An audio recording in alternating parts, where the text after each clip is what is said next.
I had one of the worst night terrors in history. Pretty bad. I have night terrors, and I don't know if you could tell by looking at me, but I had a joke that nightmares are like, or night terrors are like nightmares on LSD, PCP, PlayStation View, Xbox, and ESPN. Like it's another level of nightmare, essentially. And this is what is so fitting for me. It's just like, let's give them another thing that's not curable. Night terrors are not curable, and they never happen in adults. It's like all kids, and like trying to find any information about it for adults. It's like, do this with your kid. It's like, what if you're not a kid? Because apparently, a majority is kids, and then they just grow out of it. And I'm like, oh, when do I grow out of it? That'd be great. 38. When do I grow out of it? So I've had night terrors since I was, I want to say 7 or 8 years old. I don't know what the cause is. Usually night terrors happen with 3-year-olds or toddlers, not necessarily 8-year-olds. So that was weird. I've had some brutal ones over the years. And to back up one step, when you have a night terror, you are screaming bloody murder. You are very physically active. So you're physically trying to remove yourself from the danger or the threat that you're feeling or seeing or whatever, experiencing in your sleep. Usually occurs about an hour after you go to bed. And you don't remember it most of the time, which is awesome. So many times I wake up and there's like mysterious cuts on me or bruises. And my throat is like, oh, I feel like I've been singing for 14 hours straight. Like it's just, I feel like Adele post-surgery. Like what, it's rough because you wake up and sometimes you're like, oh man, ooh, I got a good night's sleep last night. And you walk downstairs and everyone's just looking at you like, dude, what happened to you last night? It's just like, I went to bed and then I woke up and that's it. And it's like, nope, you thought like you were being attacked by spiders with machine guns. Like, that kind of bullshit. The night terrors that have stuck out to me, this is my all-time greatest night terrors list. I'm ranking the all-time great, whatever. For example, one of the first ones I had when I was like 8, we were living in Westwood, Massachusetts, and I woke up in the middle of it and I was running down the hallway and I hurdled our dog, who is not a small dog. So kudos to me for having the athletic ability to hurdle a dog while I'm having a night terror. Could I have done it while not having a night terror? I don't think so. I think night terror gives you superhuman abilities, which I'm trying to write a script about it. It's up here. Got to get down on paper. Superhero that has night terrors. Huh? Kind of like Watchmen-esque. Anyway. So hurdled a dog. One of the first ones I had. Another one I had was a couple of years later. We're living in Cranston, Rhode Island. And I woke up in the middle of it and I thought ants were carrying light bulbs up the wall. How that's a threat to me? You got me by the balls. Do not know. My father came, and the worst is like, you really believe what's happening is happening, even though you a minute later, you're like, I cannot believe I thought that. But so the person who comes in I guess you're not supposed to interrupt, but you're supposed to calmly, it's kind of like straight out of Step Brothers. When they're sleepwalking, it's like, don't interrupt them. You don't know what, it's bad. Don't interrupt them. And then they end up carrying them, throwing them down the stairs. It's kind of similar with a night terror. Like you're not supposed to like physically shake the person or yell at them. You're supposed to calmly, soothingly be like, you're a psychopath. It's okay. You belong in a mental hospital. It's okay. Like you're supposed to talk them down off the ledge, and then they'll slowly come out of it, and they'll probably be angry at you, but inside they're not angry at you. They're very happy that you were able to put this nightmare train to bed. And that's what happens with a night terror. So, my dad comes in and he's like, hey, you're having a night terror. And immediately there's denial. No, I'm not, asshole. And I'm like 11. I'm calling my dad an asshole. It's like, whoa, night terrors they turn you into something you don't want to be. So yeah, I'm like, Dad, there are very obviously ants carrying light bulbs up that wall. And he's like, no, they're not. Just take a look. And you look, and of course, no, there's not. And then you're still in denial mode and you go, yeah, well, there were. Like they just all scattered when you came in the room. Obviously, they're still in here somewhere, but they saw you and they took off. Like, oh boy. So you feel like a jerk for being so stubborn. So that was, I was 11, 12. That's also when I was introduced to like poltergeist, like ghosts and stuff like that. We were like at school, very hardcore, in-depth doing studies about paranormal activity type stuff. And anytime my parents left the house with my sister and I was home alone, it was like, I'm going to stay in bed under the covers until Kingdom Come. Fast forward to high school. This is another great night terror. I think this was freshman year. Yeah, freshman year. We're living in a 2-story house, and I woke up in the middle of it, but I woke up right when I bulldozed through my dad in the hallway. So I got up out of bed and I was running down the hallway towards the stairs. The stairs are right by where my parents' bedroom was. My dad came out like, okay, I played football in college. I was on offense, but I think I know how to handle a hit. And he came out and I superhuman, like, juggernaut that hoe. I'm the juggernaut bitch. And I just went right through him and slid on my stomach head first down a flight of stairs that were carpeted, which, now I'm thinking about it, probably was better for me than if they hadn't been carpeted. I just would have flown right down and maybe break my neck. But the carpeting, what sucked about the carpeting is you get like this huge rug burn on my front side, on my belly, my tum-tum. And, but it does slow you down. And then once I slid down a flight of stairs, unfazed, was then trying to get out the front door. Luckily, it was locked, and I did not make it out into public in my boxers, in my Tommy Hilfiger boxers that had holes in them. So that was one of the worst in high school, I'd say. College was different because it was like I just drank my dick off. It was just booze and occasionally pot or weed, whatever you want to call it. They called it grass in Friday the 13th, and we love that. Grass. Yeah, so it was just like, I'm just going to self-medicate till the cows come home. That's what I'm going to do to get over this. Because originally in freshman year, I would take, we tried everything for this. Hypnotherapy, hypnosis. I went to a hypnotist, and his kind of sketchy. My parents were driving the boat on this one in high school. I think it was junior year. They take me to this hypnotist in the area. Might have been Hamilton. And I go into his basement. And I'm like, do we have to go in the basement, dude? That's like the one place I don't want to go in someone's house. That's where the murder is. And the bodies. So we go in this random guy's basement, and he puts me under, supposedly. I don't know. I kind of felt like I was not under. And he's trying to trace back to whatever the traumatic event was that caused these to start. Take me back to a time.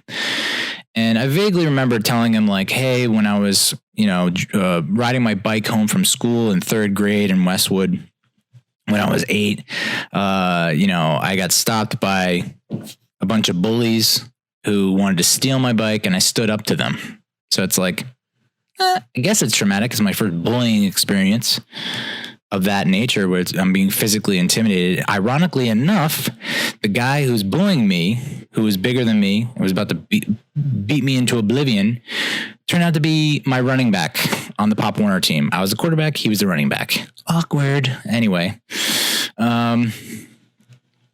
So yeah, that was a bullying experience. And it's like, there's no way that's the cause. But he seemed to think maybe that might be it. I mean, I was also, when I moved to Lenoir, North Carolina, we're getting really off topic and tangential. I don't give a fuck. In Lenoir, North Carolina, when we first moved there, I was getting death threats in the mail. Fantastic. Death threats. 10-year-olds, dude. 10-year-olds sending death threats, writing letters. I can't imagine a 10-year-old sitting down and writing a fucking letter threatening death. That last part is the one that's kind of unbelievable. I can see, like, I wrote a letter, to Nintendo saying, hey, you need to make Howard Johnson's 30-30 Club as a baseball video game, and here are the rules, which are just basically baseball rules. I did that with pictures that I drew. I don't think they got back to me. Maybe they did. Gotta ask Mom. But like a death threat? I don't even know as a 10-year-old how you would go about killing someone other than just saying, I'm going to kill you. Because like, you don't know how guns work. Like you haven't seen a lot of like action movies. So you're just like, I'm just going to kill you. Not sure how, but I'm 10. I'll figure it out eventually. Yeah. And then getting choked out. Now it's just an all-time greatest list of me just getting bullied. 8th grade on the bus, kid behind me grabbed my hooded sweatshirt, the hood, and just yoinked up and was essentially hanging me. It was a public hanging. Not sure what I did. Not sure what crime. It wasn't witchcraft. I don't think I robbed a bank in the late 1840s. Like, I don't know what I did, but this kid was hanging me by my hood. My favorite hooded sweatshirt too. Couldn't wear it after that. Washington Huskies hooded sweatshirt. That was in my school photo in 8th grade, and couldn't wear it after that. No thanks. Reminded me of not being able to breathe. I don't think I took the bus after that. Maybe I did, maybe didn't. So that's kind of like growing up. What might have contributed to night terrors, I don't know. College, self-medicated, pretty much didn't have them unless it was like coming out of withdrawal on like a Sunday night and you're watching Cheaters at 3 a.m. and you're just like, man, I know I shouldn't be drinking right now, but I have to go to bed and I don't want to freak out the whole fraternity house, which it takes a lot to freak out an entire fraternity house. Night terrors can do it. Trust me. So, freshman year in college, I started on Ambien. It's the drug that Tiger Woods was on when he was out crashing his SUV and getting hit with golf clubs and cheating. He had Ambien in his system, I guess. I don't know. I guess it's also a sexual thing, which I didn't find out till Role Models, that movie with Paul Rudd and Sean William Scott, aka Stifler. That you can take Ambien, and if you force yourself to stay awake, you start seeing things, and it also like heightens your sexuality. Didn't know that at the time. Wish I did. And of course, now they have commercials about how you can sue. It's a class action lawsuit against the makers of Ambien because it kills your liver. I don't know, dude. I'm not, whatever. I'm going to get $1 from that. Great. Anyway, I would take Ambien freshman year in college, and it would give me, if you don't get like 8 hours of sleep, it gives you horrific like hangovers as if you were drinking all night, which I wasn't freshman year. I really wasn't. Freshman year, I was a good boy. And you wake up and you're foggy, you're groggy, you're all the Augies. And sometimes soggy. So Ambien had to go, and I had a roommate at the time, a guy who like didn't need Ambien and had bottles of Aftershock, empty bottles of Aftershock on his wall, just lined up along the wall on his little mantle with glow sticks in them. And I was like, this guy's cool. He brought home like 2 chicks, like the first night. I'm there. We don't have air conditioning. The fan doesn't work. It's like fucking 95 degrees in Baltimore. And I have like football training camp the next morning, 7 a.m. And I'm just laying there like a starfish, like Patrick from SpongeBob in my tighty whities, sweating my dick off, and he's bringing home 2 broads, and they see me in the tighty whities and they're laughing, and he's like kind of hooking up with both of them. I'm like, this is not how I pictured college. I thought I'd be doing that and not this, but so I had to move out of that room and I got a medical clearance to get my own room, because it's like, I can't be rooming with someone because I might murder them in my sleep with these friggin' night terrors. And of course, he thought it was on him. He thought I had a problem with him. Not in the case. It was the fact that I had to take this stupid pill that makes me a zombie. And it's like, I'd rather just have a night terror in a padded room and go about my day clear and focused. Still ended up on Act Pro, but who gives a shit? Does anyone look at that? Does anyone care? No. Cool. So yeah, college was after that. After I broke up with my girlfriend, it was like, let's just intoxicate. Let's just get neck deep in all the substances. So college didn't necessarily have a problem with it, here and there maybe. And then post college, I think the biggest one I had was living in Hoboken. And it was one weekend, and I woke up and it was like a tornado or hurricane hit my bedroom. I had a full length mirror that was just like face down, broken. The lamp was on the floor, broken. There was like, the sheets were everywhere. The TV was like dangling off the edge of my wardrobe, the dresser. There were like clothes out of the closet. You know, my keyboard, you know, it was just like, I think I've been vandalized. I think someone robbed me in this 3-bedroom apartment, came in and robbed just me overnight. Nope, night terror. That was bad. And there's a funny story attached to that I'll probably tell in private at some point. Maybe down the road. Who knows? Just meet me, call me, text me, and I'll walk you through it. Pretty funny stuff. Can't tell it here. Sorry. Maybe I'll offer I'll do the Mike Francesa route and just offer like $8 a month, and I'll tell you the crazy story that will ultimately offend my loved ones. So that was the worst one post college, I think, pretty much. And then there was this one. I know that's a long build up, a long setup to this one. But what's insane is like, okay, you watch Friday the 13th, and I'm like, I'm not scared watching that. Like, oh, there are a couple moments where I'm like, oh, but it's not like, like big gasps or like chills or goosebumps or like, you know, I like might have sharted a little bit. No, like I peed a little bit. No, there was none of that. It was just like, this is kind of campy. This is kind of funny. A couple of surprising moments, but nothing that's like, oh man, not going to be able to sleep tonight.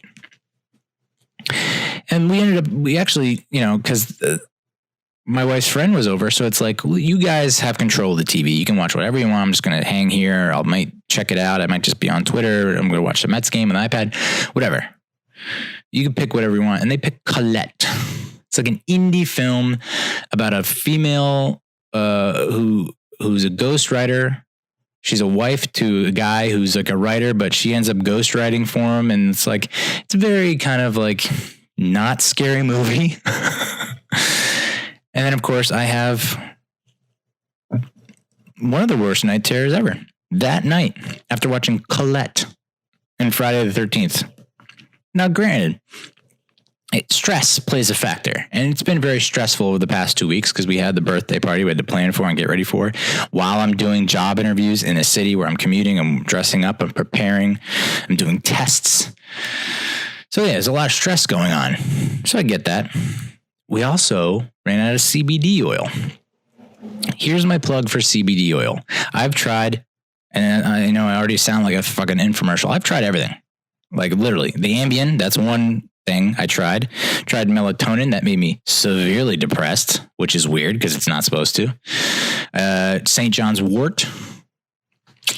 What else? There's a shit ton of things that I've tried. Oh, hey, here's a suggestion. Why don't you wake yourself up an hour after you go to sleep and prevent that thing from happening? It's like, no, dude, I'm not doing that. Figure it out. Figure something else out. I mean, come on. And this is what sucks. It's like it affects so few adults that the scientists are like, hey, Dad, we got bigger fish to fry. Okay. We'll get to your night terrors after the AIDS and the cancer and all that other shit. Okay. You're not, wait your turn.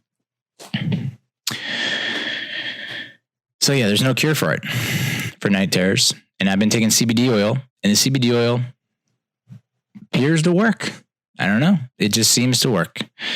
And we ran out, and I had a bunch of Miller Lights beers, and it's like, and this is the weird thing, like you need to be able to get drunk for the beer or the booze or the alcohol to get you through the night without a night terror.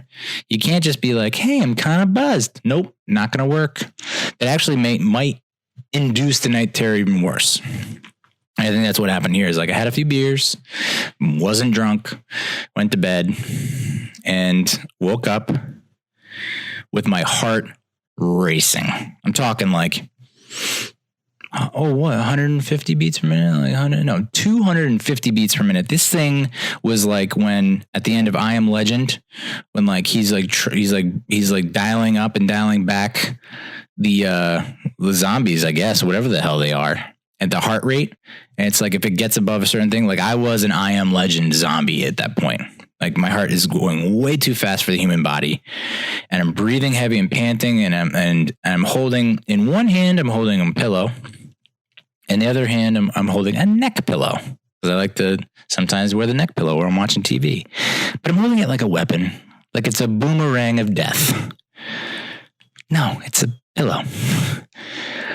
And my wife is like, you're okay, you're all right, you're okay. And immediately is like, that's one of I have not even out of the night terror yet, and she's already telling me like that's one of the worst night terrors you've ever had. And I believe it, because I try to go back to sleep, and I thought maybe I shouldn't go back to sleep at this point. We had our friend stay over, my wife's friend stayed over, and she's never been subjected to that. And I feel for her more than anything. And the first thought was, did the baby wake up? And no, the baby didn't wake up. I was screaming no repeatedly at the top of my lungs. I woke up. I had to have woken up neighbors. And I look on the monitor, and she's just like, like, are you kidding me? If we walk by your room and the floor just creaks just a little bit, you're up and you pop up. But I'm trying to fend off monsters in my sleep, and like you're fine. Okay. Monsters in real life. But the friend that stayed over, she's like kind of slowly creeping out, like, is my friend dead? Did Neal kill my friend? Am I going to find my friend on the floor in blood? That's what she was walking into. I can't even imagine what she was thinking or feeling. The first time that you experience a night terror from the other side, and you don't know, like, luckily I think our friend knew that I had night terrors, but that's not something you like to tell people right before you go to bed, or like during a sleepover. You're like, hey man, oh man, this is cool. Thanks for having me over. It took so long for this to get put together and to happen, but I'm glad. This is awesome. We should do this all the time. Yeah. Heads up. Sometimes I think that there are evil beings trying to kill me in my sleep, and I physically, in real life, try to kill them even though they're not there. Okay, good night. We'll see you tomorrow morning. We're going to get pancakes. Yeah. It's like, no, dude. Especially with women. Trying to tell a woman that you have that, especially someone that you're trying to you're trying to build a relationship with. And that's when, that's like the big moment of my relationships. It's not, I love you. I can say I love you all day long. It's, hey, I gotta tell you something. I have night terrors. What's that? I don't want to tell you. And I actually didn't tell Cassie. And I slept over, and I had one. I thought one of her cats literally flew inside of my butt.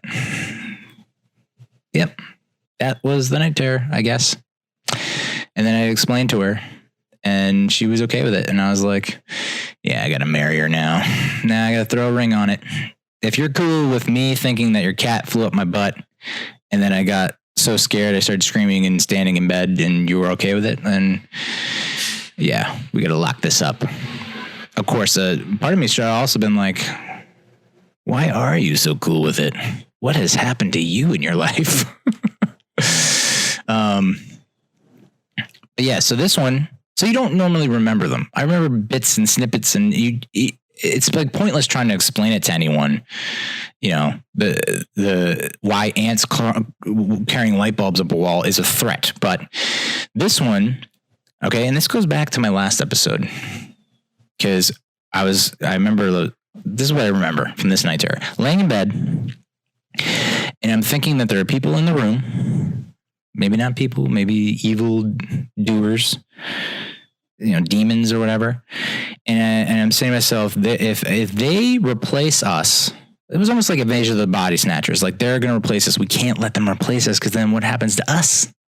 We're gonzo. We're done. Dunions. So we can't let these people take over our bodies. So that's part of it. And then you kind of, I think I'm going to roll over and looked, and it was exactly like I saw a pair of eyes, and it was only a split second. As far as I can remember, it was only a split second, and it reminded me of it. Fucking Pennywise staring out of the sewer, looking up like, hey, come here. And it was just a split second of that. And I was, boop, I'm up, I'm screaming, bloody murder. And I'm like, I have my back against the wall, which I got to give it up to me. Kudos to me. Shout out to me for having the wherewithal to put my back to the wall. That's pretty impressive for someone that's not mentally all there. Back against the wall, head on a swivel. I mean, it almost makes me want to bottle up the night terror into a potion or a juice and inject it into my veins like when I was playing football. I would have been all pro. Just stiff arming people, hurdling, you know, superhuman strength. Whatever is going on, I got to capture it, sell it, market it, and then retire. Get out the rat race based on my night terror juice. But you know, the next day there's a hangover type feeling, you know, but this was the worst hangover I've ever had from a night terror. I'm still like, my neck and spine are all messed up, sore. I mean, I felt like I had the flu or something. It was like I could barely move that Sunday. I couldn't even help with Bree, my daughter, like couldn't help at all. My wife was flying solo the whole time. I was like, I'm really sorry, but I cannot do anything. Like, I can't move. I feel like I've been hit by a truck. And honestly, it's like I probably didn't do that much. I probably jumped up and then jumped down from the bed, and that 2 movements was enough for this 38-year-old to feel like he got hit by a truck. Stupid. So out of shape.